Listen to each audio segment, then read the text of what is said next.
توی این ویدیو میخوایم با همدیگه آموزش یکی از ترندترین کیف‌های عصر حاضر مروارید بافی رو داشته باشیم که این مدل الهام گرفته از یکی از مدل‌های برند دیور هستش. مدل لیدی دیور که بچه‌ها بافتش قراره کلی بهتون چیز اضافه کنه، کلی نکته قراره یاد بگیرین. یه ساختار جالب داره، ساختار مکعب طور داره کیفش و همچنین اتصال اون تیکه‌های قفل که نمیشه گفت یه جوری تیکه‌های این کیف قرار واسهتون خیلی جالب باشه و اینکه امیدوارم از هنر دستتون لذت ببرین و به آرامش برسین. مرسی بابت حمایت قشنگتون. بریم که ویدیو رو شروع کنیم.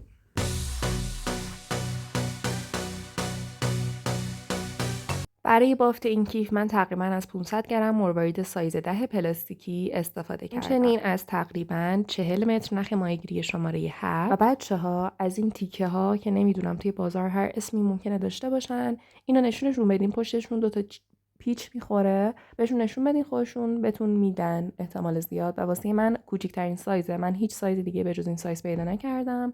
اگه این سایز رو پیدا کنیم بهتره. قطرش میکنم 2-3 میل باشه. همچنین تقریبا بچه یه مقدار یه تعدادی مهره سایز 5 میخوایم. اینو واسه اتصال اون تیکه ها به کیفمون احتیاج داریم. حالا بعد توی ویدیو متوجه میشیم. و 4 عدد از این حلقه بازشوها واسه اتصال دسته متحرک کیفمون به کیفمون. برای شروع تقریبا 2 متر نخ جدا کنیم.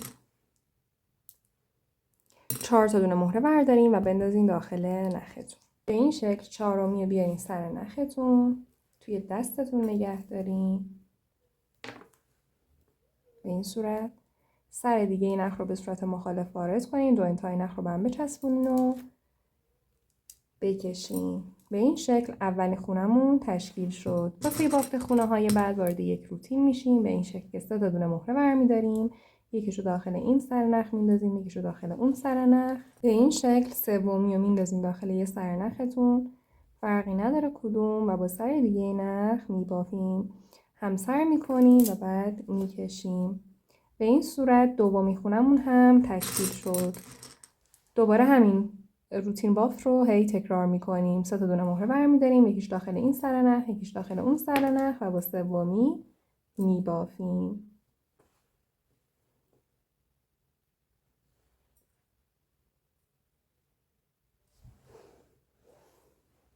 همسر و بعد میکشیم. به این شکل سومی خونمون هم تشکیل شد. یک بار دیگه این روتین رو ادامه میدیم.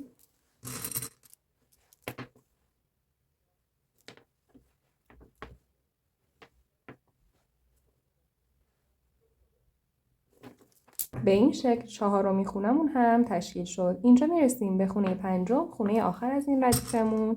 به این شکل که 3 تا دونه مهره‌اش رو برمیدارین و اینجا هر 3 رو میندازین داخل یه سر نخ و با سر دیگه نخ میبافین.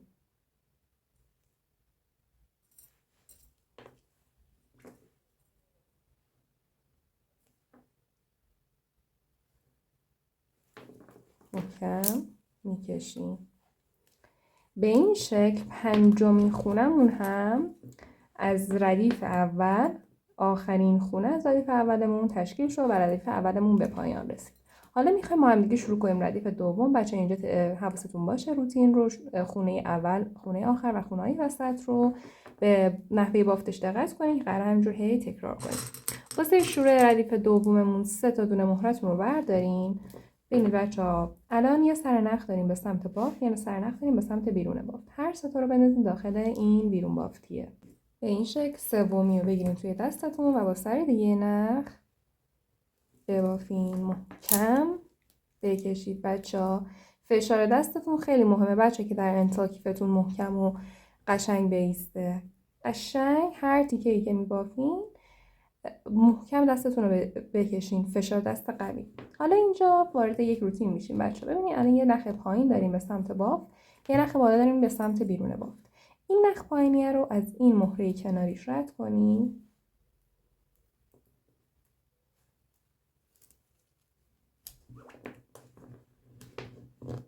به این صورت اینجا 2 تا دونه مهره بردارین و هر 2 تا رو بندازین داخل نخ بالا و ببافین.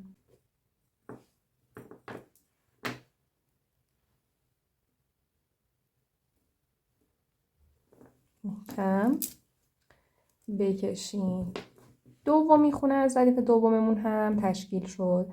خونه‌های بعد رو هم با همین روتین نخ پایین رو از مهره کنارش رد می‌کنیم، 2 تا دونه مهره میندازیم داخل نخ بالا و میبافیم. ببین بچه‌ها محکم بکشید.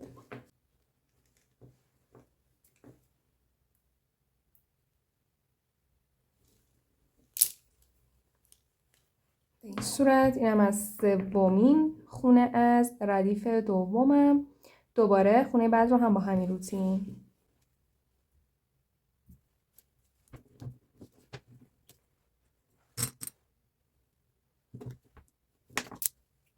به این شکل رسیدیم به آخرین خونه از ردیف دوممون. واسه بافت خونه آخر از ردیف دوم نخ پایین رو که از مهره کناریش رد کنین در وهله اول. محکم بکشین. حالا اینجا 2 تا دونه مهرتون رو بیارین و هر 2 تا رو این دفعه بندازین داخل نخ پایین و ببافین.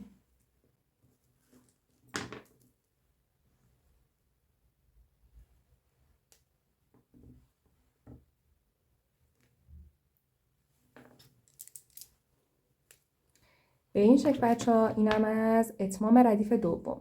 حالا روتین این ردیف رو شروع پایین و خونه‌های وسطش رو تکرار کنیم و همینجوری ردیف روی ببافیم روی هم دیگه تا اینکه به اندازه مورد نیازمون برسه. من میرم میبافم، چند ثانیه دیگه بهتون میگم که چقدر ادامه بدیم. خیلی خوب بچه‌ها، ببینین من بافتم رو انجام دادم. اینجا من 11 تا ردیف بافتم همونجوری که میبینین. و بچه‌ها اینجا دیگه ادامه کار رو نخ چجوری اضافه کنین و همه اینا رو توی این ویدیوی فلسفه اضافه کردن نخ که تامنیلش الان میبینین میتونین بریم ببینین و ادامه بدین بافتتون رو. حالا بچه‌ها توی این بافتتون، روی تیکه بافتتون این 4 تا مهره این گوشه رو میبینین. ما با این 4 تا خونه با این 4 تا خونه این گوشه کار داریم که الان من اینجا واسهتون علامت گذاشتم، میبینینشون. حالا از یکی از این خونه های این گوشه شروع میکنیم. مثلا از این تقریبا 2 متر نخ دوباره بیارین. اگه میخواین با من ببافین با من شروع کنیم. ببینین من نخم رو میارم و داخل این مهره میکنم. این یکی به این شکل.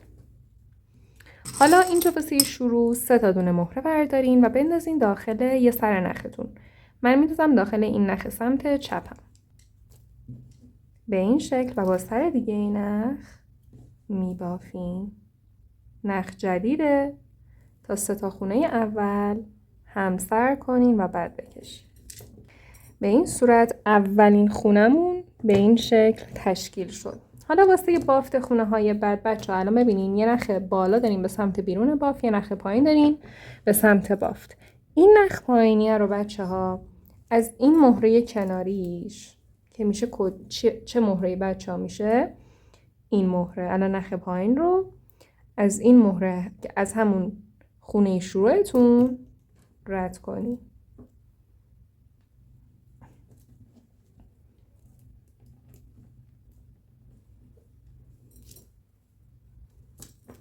به این شکل. حالا اینجا بچه‌ها 2 تا دونه مهره بردارین و بندازین داخل این نخ بالا و ببافین.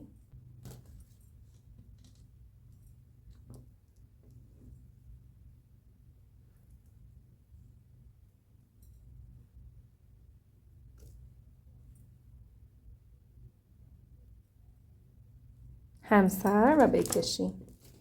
به این شکل دومین خونمون هم به این صورت تشکیل شد بچه‌ها. میبینین؟ حالا اینجا دوباره نخ پایین رو این نخ رو از مهره کناریش که میشه این یکی مهره از اون خونه شروعتون رد کنین نخ پایین رو ازش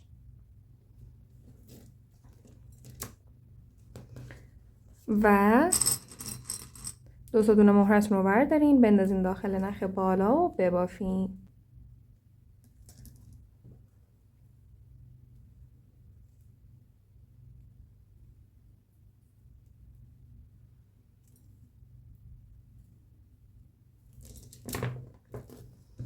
به این شکل اینم از سومین خونمون به این شکل. حالا واسه بافت خونه آخر از این قسمت بچه‌ها نخ پایین رو از مهره کناریش، اون یه دونه آخرین مهره‌ای که الان نخ داخلش نیست از همون خونه اولتون که اینه بچه‌ها، از این رد کنین و از این مهره کناریش از 2 تا دونه مهره ببینین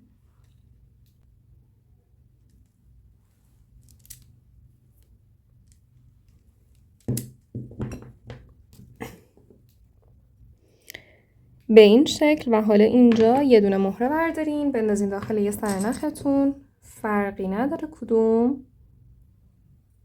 و ببافین.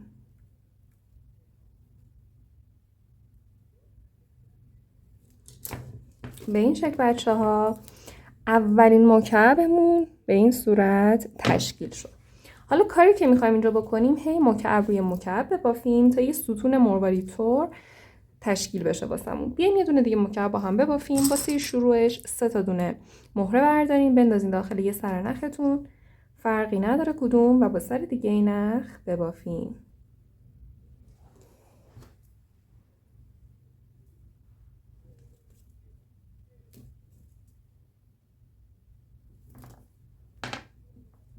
به این شکل اولین خونه از مکعب دوممون به این صورت تشکیل شد. اینجا واسه بافت مکعب‌های واسه بافت خونه‌های بعد نگاه کنین. الان ما این شکلی فرض کنین این اولین خونه‌تونه، جهت رو باید عوض کنیم. بچرخونین کارو، نخ پایین رو از مهره کناریش این مهره رد کنین،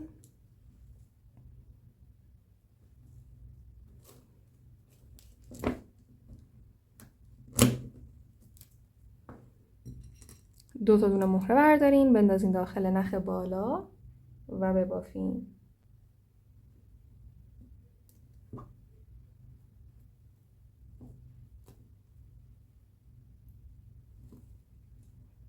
محکم بکشین. اینم از دومی خونه از مکعب دوممون. دوباره یه چرخ بزنین اینجا، دوباره نخ پایین رو از مهره کناریش رد کنین و با 2 تا دونه مهره ببافین.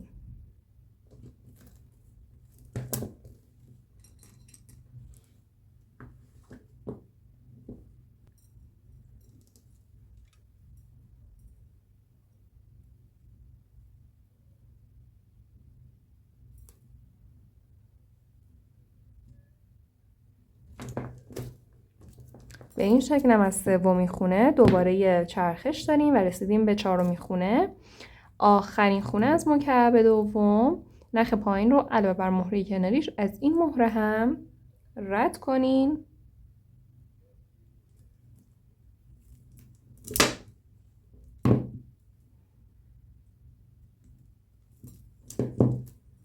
به این صورت.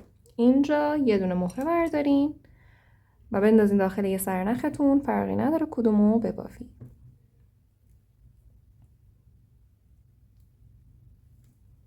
محکم بکشین. اینم از دومین مکعبمون. بچه همین شکل بافتتون رو ادامه بدین، مکعب روی مکعب ببافین. من میرم هر وقت اندازه مورد نظرم رسیدم چند ثانیه دیگه میام بهتون میگم.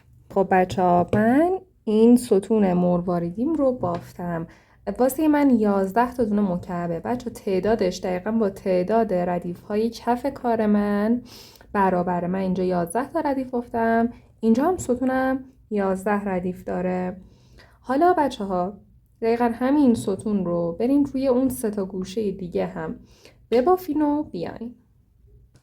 خیلی خوب بچه ها ببینین من این 4 تا ستون رو توی 4 تا گوشه بافتم اجرا کردم به این شکل. بچه این ساختارهای ستونی شکل، خب ستونهای مرواریدی شکل بهمون در انتها یک کیف خیلی محکم تر میده. انگار مثلا اینکه واسه یه ساختمانتون ستون بذارین ساختمانتون محکم میشه و استحکام و ایستایی بهتری داره.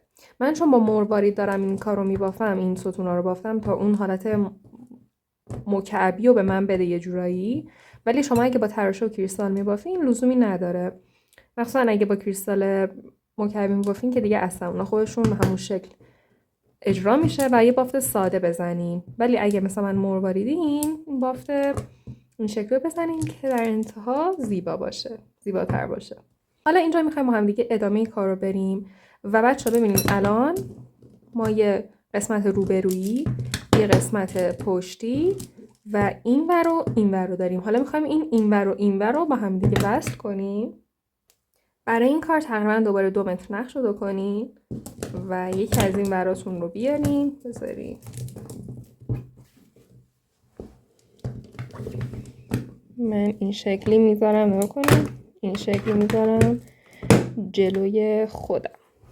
حالا این دوتا مهر، این خونه رو میبینین اینجا، این مهرش و این مهره پایینش. نختون رو از این دوتا رد کنین.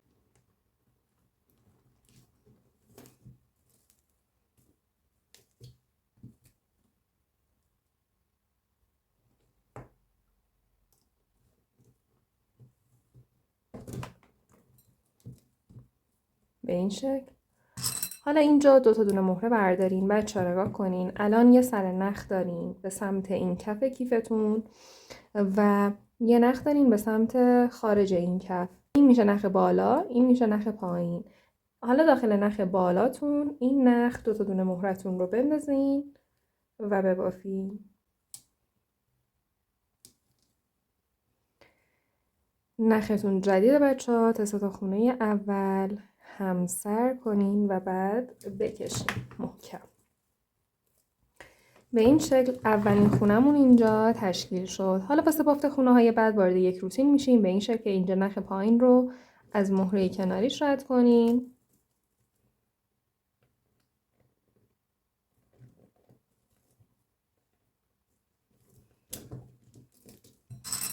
دو تا دونه مهره بردارین بندازین داخل نخ بالا و ببافین.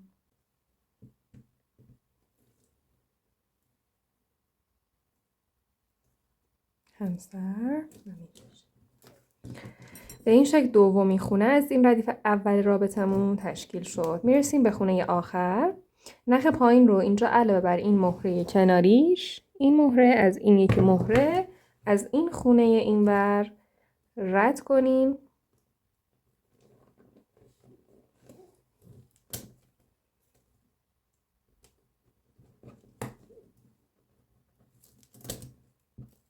به این صورت. حالا اینجا یه دونه مهره بردارین بندازین داخل یه سر نختون.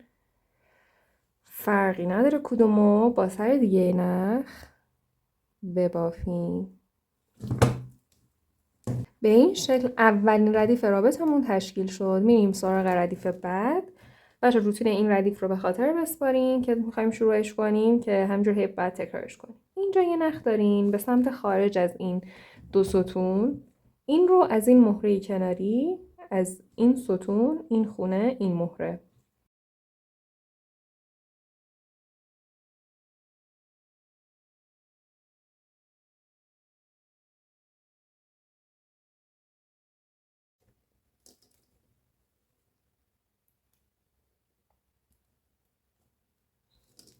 به این شکل. اینم از اولین خونه از ردیف دوممون. خونه بعد رو نخ پایین رو از مهره کناریش رد میکنیم.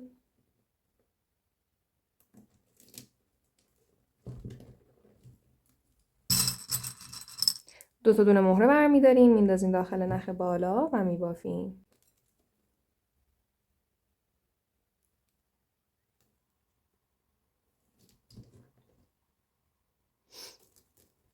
به این شکل. و حالا خونه آخر نخ پایین رو علاوه بر این مهره کناریش از این یکی مهره هم که مال این خونه دوم از این ستون هست رد میکنین. نگاه کنین، این و این یکی.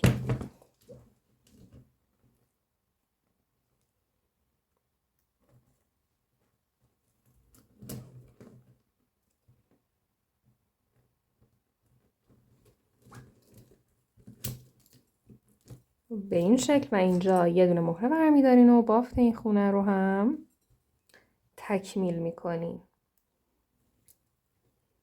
به این شکل. اینم از اتمام ردیف دوم. حالا با توجه به روتین این ردیف‌های بعدی رو هم همینجور ببافین و تا آخر اینجا رو، این کناره رو تکمیل کنین. من میرم میبافم، اون سمت رو هم به همین شکل میبافم و میام پیشتون. خیلی خب بچه ها، من این بر رو بافتم همینجور که میبینین، این بر رو هم بافتم. اینجا به یه مرحله از بافتتون میرسین. یه تیکه رو بذارین جلوتون، حالا یا این بر یا اون بر.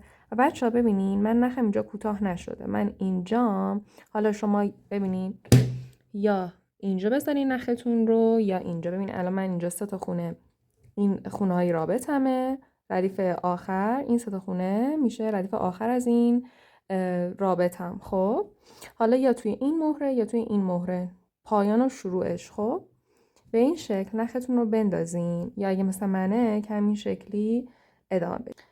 حالا یه نگاه کنین بچه، اینجا یه سرنخم به سمت این ستونمه، نزدیکشه، و اون یکی دور از ستونه. خب این که نزدیک هست رو، این خونه از این ستون رو، این مهرش نختون رو رد کنین به این شکل. حالا اینجا 2 تا دونه مهره بردارین، بندازین داخل همین سرنخ و ببافین.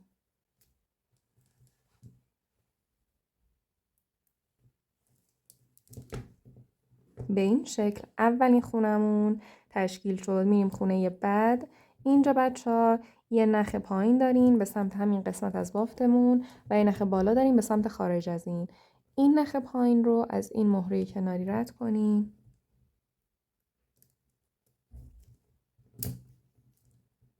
به این شکل. دوباره 2 تا دونه مهره بردارین، بندازین داخل این نخ بالا و ببافین.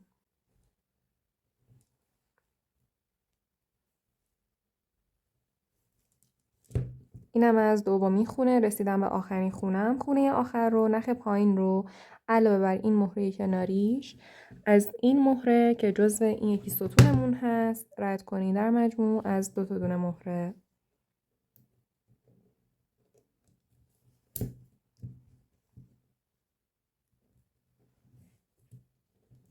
به این شکل.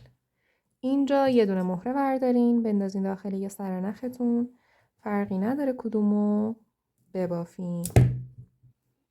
به این صورت این قسمت این شکلی تشکیل شد. حالا اینجا بعد برین 2 سرنختون رو رد کنین. بچه‌ها من اون سمت رو هم همین شکلی که میبینین این شکلی وصلشون کردم، اون بر رو هم وصل کنین و بیان که ادامه بدین.